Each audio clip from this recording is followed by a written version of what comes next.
You don't want people to see when last you were online from your WhatsApp? This is how you can go about that. If you're a return subscriber, keep being amazing. If you are new here, you are welcome. If you don't want the last time you appeared online to be seen on WhatsApp, this is what you will do. Click on the three dots at the top right hand corner. Click on settings. From settings, click on account. Next one is privacy. From privacy, this is your last seen. Click last seen.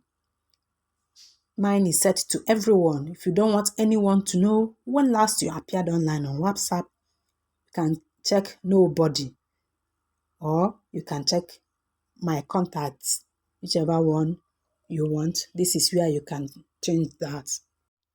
For other WhatsApp settings to help you use WhatsApp like a pro, check the description box below. I've made a well-detailed video about that. I will see you in my next one. Cheers to your success. Keep being amazing. Bye-bye.